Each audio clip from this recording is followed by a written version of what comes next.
तो दोस्तों आज हम फिर से आपके लिए लेकर आए हैं देश दुनिया की तमाम ताजा बड़ी खबरें। सबसे पहली बड़ी खबर में आपको बताएंगे दोस्तों कि जाति धर्म के नाम पर वोट मांगने वाले बीजेपी नेताओं की इस बार चुनाव में नहीं खैर। निर्वाचन आयोग ने बीजेपी को दे दी हिदायत, कहा जाति धर्म के नाम पर वोट मांगा तो बीजेपी नेताओं को भेजेंगे जेल। मोदी अमित शाह के लिए चुनाव से पहले झटका।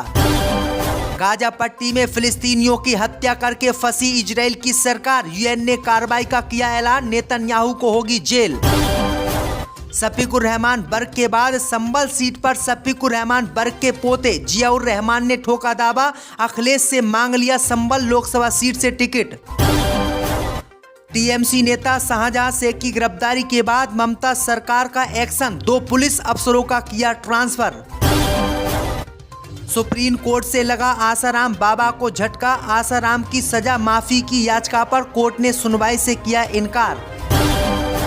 लोकसभा चुनाव से पहले मध्य प्रदेश से कांग्रेस के लिए आई अच्छी खबर। पहले ही सर्वे में कांग्रेस पार्टी जीत रही है 28 सीटें, भाजपा का मध्य प्रदेश में हो रहा है सुपड़ा साफ। तो दोस्तों सभी खबरों को आपको एक एक कर बताने वाले हैं, वीडियो को लाइक कर चैनल को सब्सक्राइब कर दें। इसी बीच पर तो दोस्तों अगली खबर की ओर, तो जाति धर्म के नाम पर बीजेपी नेताओं ने मांगे वोट तो नहीं उनकी खैर। निर्वाचन आयोग ने बीजेपी को दे दी हिदायत, मोदी अमित शाह के लिए चुनाव से पहले झटका।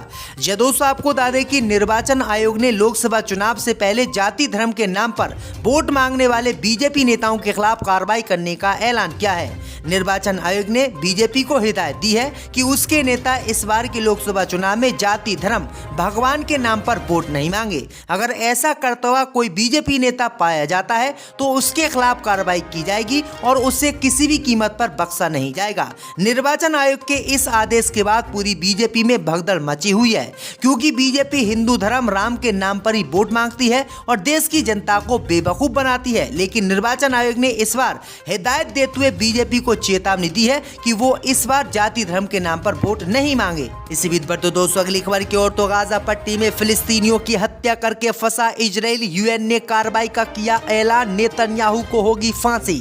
दोस्तों आपको बता दें कि गाजा पट्टी में इजराइल और हमास के बीच बीते 5 महीने से जंग चल रही है और इस जंग का अभी तक हल नहीं निकला है।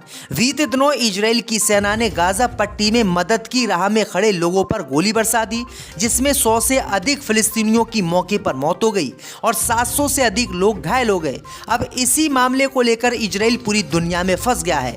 संयुक्त राष्ट्र महासचिव एंटोनियो गुटेरेस ने इस हमले की निंदा करते हुए इजराइल के खिलाफ कड़ी कार्रवाई करने की बात कही है और इजराइल से गाजा पट्टी में संघर्ष विराम की भी मांग कर दी है। संयुक्त राष्ट्र के महासचिव एंटोनियो गुटेरेस ने कहा कि गाजा पट्टी में जो इजराइल कर रहा है वो किसी हत्यारे से कम नहीं है, इसलिए इजराइल को गाजा पट्टी में तत्काल युद्ध विराम करना चाहिए। वहीं संयुक्त राष्ट्र के महासचिव ने गाजा पट्टी में मदद और ज्यादा करने की बात कही है और इजराइल के खिलाफ कार्रवाई की भी मांग कर दी है, यानी इस हमले को लेकर नेतन्याहू को फांसी की सजा हो सकती है। इसी बीच पर तो दोस्तों अगली खबर की ओर, तो मध्य प्रदेश के ताजा ओपिनियन पोल ने भाजपा की उड़ाई नींद, कांग्रेस कर रही है कमाल, भाजपा के लिए झटका। दोस्तों आपको बता दें कि मध्य प्रदेश में विधानसभा चुनाव हारने वाली कांग्रेस पार्टी लोकसभा चुनाव में मध्य प्रदेश में कमाल कर रही है और भाजपा यहां बुरी तरीके से चुनाव हार रही है। ताजा ओपिनियन पोल के सर्वे में कांग्रेस पार्टी के लिए मध्य प्रदेश से अच्छी खबर आई है। सर्वे की माने तो 2024 के लोकसभा चुनाव में मध्य प्रदेश में कांग्रेस पार्टी का वोट प्रतिशत बढ़ रहा है, जबकि सीटों के परिणाम 2019 के उलट आ रहे हैं। यानी 2019 में कांग्रेस पार्टी ने जितनी सीटें जीती थी उससे ज्यादा सीटें इस बार कांग्रेस पार्टी मध्य प्रदेश में जीत रही है, जबकि भाजपा को इस ओपिनियन पोल में नुकसान होता दिख रहा है। प्रधानमंत्री मोदी का मैजिक भी मध्य प्रदेश में इस बार नहीं चल रहा है और बीजेपी बुरी तरीके से चुनाव हार रही है। मध्य प्रदेश में लोकसभा की 29 सीटें हैं, इसमें से 28 सीटें कांग्रेस पार्टी जीत सकती है, जबकि भाजपा के खाते में मात्र 1 सीट ही आ रही है। इसी बीच पर तो दोस्तों अगली खबर की ओर, तो संभल लोकसभा सीट पर शफीकुर रहमान बर्क के निधन के बाद उनके पोते ने ठोका दावा, अखिलेश से कर दी बड़ी मांग। दोस्तों आपको बता दें कि लोकसभा चुनाव से पहले समाजवादी पार्टी के टेंशन दिवंगत सांसद शफीकुर रहमान बर्क के पोते ने बढ़ा दी है। उन्होंने दादा की विरासत को संभालने का ऐलान कर दिया है। पोते ने संभल लोकसभा सीट से दावेदारी ठोक दी है। आपको बता दें कि सपा सांसद शफीकुर रहमान बर्क का 27 फरवरी को निधन हो गया था और 2019 के लोकसभा चुनाव में उन्होंने यहां से जीत की थी।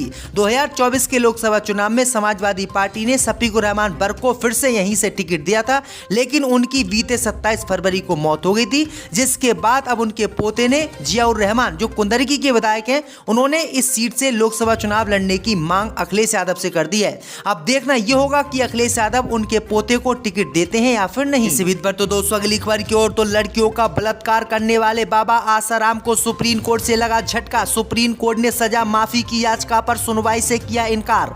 दोस्तों आपको बता दें कि सुप्रीम कोर्ट ने बलात्कार के जुर्म में आजीवन कारावास की सजा काट रहे बाबा आसाराम की उस याचिका पर विचार करने से शुक्रवार को इनकार कर दिया, जिसमें उसने स्वास्थ्य संबंधित कारणों से सजा को निलंबित करने की मांग की थी।